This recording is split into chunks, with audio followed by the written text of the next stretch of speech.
Hi, listeners. It's Stephanie Ricca here with a quick note before we get started. Hotel News Now is changing its name to CoStar News, so our podcast name will change too in the coming weeks.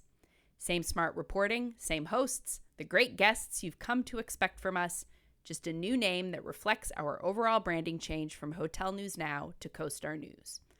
You don't have to do a thing, just keep listening and we'll take care of the rest. Thanks for sticking with us. Now let's get into today's episode.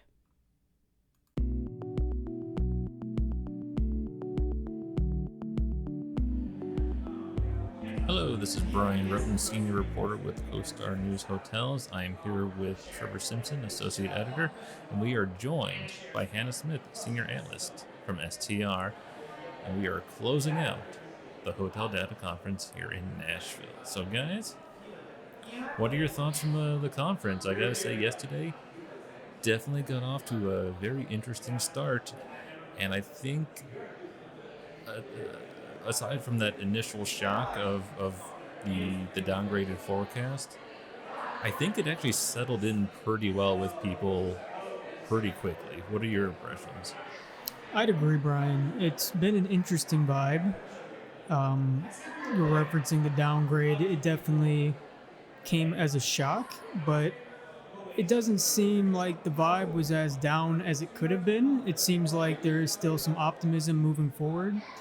And we were hearing the word uncertainty a lot, but it's not like the uncertainty coming out of the pandemic, because there are still some things that we can control and try to mitigate some of the scarier potential effects of just everything going on. Yeah, and I think, like you said, once everyone kind of got past that initial shock, I think what people really value from our data and from our analysis is seeing whether it's aligning with what they're actually experiencing. And if we had gone out there and said, actually, everything's fine and there's going to be, nonstop growth, people wouldn't have responded to that well either, because that wouldn't have matched what they're actually experiencing on the ground. So I think once they saw the number, absorbed it, then you think back to, well, how has my year gone? And they understand, okay, that actually aligns with how my year has gone, how I'm expecting the rest of the year to go. And so I think it was actually a good match of what people are actually seeing in their markets, seeing in their hotels, and then what we're projecting forward. So now that we have gone through the 2 days, people have had a chance to absorb and adjust. Where do you think we go from here? We just listened to the closing speech here from Kelsey Finnerty, and we know that 26 is still going to be kind of bumpy, but there are potential signs of some kind of uplift here economically. So we've seen the industry go through some tough times, and we've seen it always come back. It's just not a fun time when you get from point A to point B. Right. And I mean, coming into this year, there was a lot of optimism. At least now there can be more realistic standards going into 2026. So I think that helps. There's going to be some big events next year, the World Cup. That's something to look forward to. So there's some levels of optimism going into next year, I'd say. I think a lot of hoteliers, too, coming out of the pandemic, they were very creative in how they found those pockets of demand that were out there in a way that we just haven't had to be before. Even in previous downturns, there's always the demand that's going to come, and you kind of just business as usual, what comes. And I think it's been, since 2020, a much more proactive approach about bringing that demand in. And so I think today we have much more creative hoteliers who are able to find those pockets of demand. So looking forward, even when we're looking at the rest of the year that may look a little softer, I think we still have optimism that these individual hotels, these individual markets, they're still going to find what works for them. And I'm confident that, even if there is a slight slowdown, there's still going to be success stories out there. A conversation I had with someone today, and from general conversation, one thing I guess I do appreciate as we're going through this right now as compared to when the pandemic hit in March of 2020. We saw back then real trouble was coming.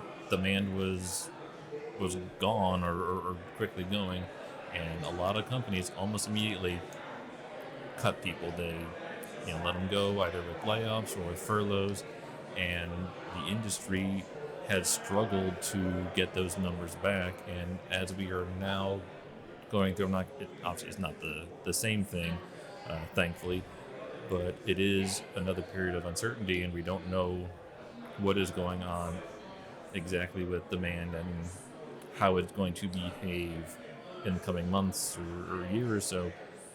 We have not seen that same knee-jerk reaction again. Not the same set of circumstances, but hotel companies are holding on to people because they know how important it is to hold on to your staff and make sure that they feel secure. And if there does come a time when they need to let people go, well, maybe it's not through a big layoff. Maybe we're just not going to fill some open positions, and to your point earlier, we're just going to have to get even more creative than how we were before. Yeah, I actually heard something very similar at an event last week. The same idea that we kind of learned the lesson the hard way in the pandemic, that it's so much harder to bring that talent back into the industry than it is to just retain it, maybe wait out some of these down periods, and then maintain that strong, dedicated staff. So, just curious, we had some more sessions this morning. Any points that really stood out to you from what you covered, Trevor? I know you had your own panel this morning. I did. So either something from what you moderated or something you sat through. So I did moderate, first time moderating a panel. Congratulations! Thank you so much. You survived. I survived. It was on major events in the World Cup. And I thought it was interesting because we talk about international travel, international inbound travel, and I asked, is this a concern for the World Cup? And right now, it doesn't really seem like it's going to affect it just because soccer is such a big sport that the demand is going to be there regardless. So I thought that was something really interesting and something that is worth monitoring going forward because that international inbound demand number is not great right now. So that'll be a big test to see where we're at next year. How about you, Hannah? Well, I was in the short-term rentals session this morning with Jamie Lane from Air DNA and then Claudia Alvarado from our team. And that's always, of course, a hot topic is what's going on with short-term rentals. How is that impacting the hotels? And Jamie said something kind of towards the end. If you caught the lunchtime session yesterday about the Dolly Hotel that's coming into Nashville, and they mentioned that they're building a room type that's like, it's a 6-bedroom suite. And so this idea of hotels have a lot that differentiate themselves from short-term rentals in terms of the amenities that they provide. Kelsey just mentioned that as well. But thinking of, we can provide all those amenities, but can we also provide that kind of larger shared space that people are looking for in these short-term rentals? That's, I think, a big reason why people choose the short-term rentals is, I've got a huge family, we do want that shared space.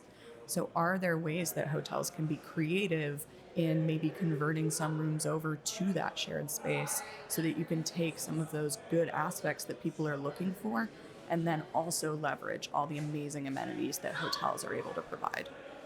Yeah, my family, we just earlier this summer, first time ever, we rented a lake house for the weekend. It was, my immediate family, my sister, my parents, and just on the beautiful shores of Lake Erie, just west of Sandusky, in a great view of the nearby nuclear power plant and all that.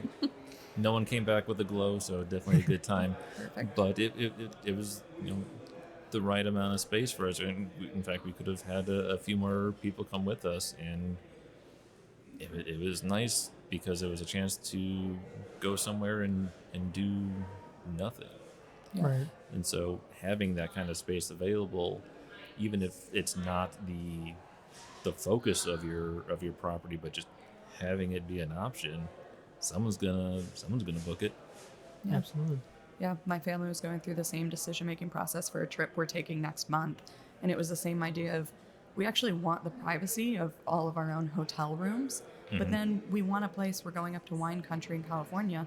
We want a place at the end of the day where we can all sit around and have a glass of wine and feel like we're not disrupting other guests or worried about, who else is around. So I think if there was that option of everybody can have their own private hotel rooms, but then there is this shared space that's just for you and your guests, I think that that's a really great option. And I'm really excited to see if some hotels start to take advantage of something like that. Yeah, because that's definitely a more challenging prospect for a hotel in a more urban environment where space is very much a thing. Yeah. Yeah. So I'm very interested to see how that works out with the Dolly Hotel. Yeah, they said specifically geared towards bachelorettes, which makes sense for Nashville. Oh, okay. Yeah. Well, Just pack in those bachelorettes into the 6 bedroom. yeah, my bachelorette days are over, so Yeah. that may not be that may not be for me. But, all right. Well, I think that's gonna do it for us here, wrapping up last day of HTC. But thanks all of you for listening, and stick with us for further coverage.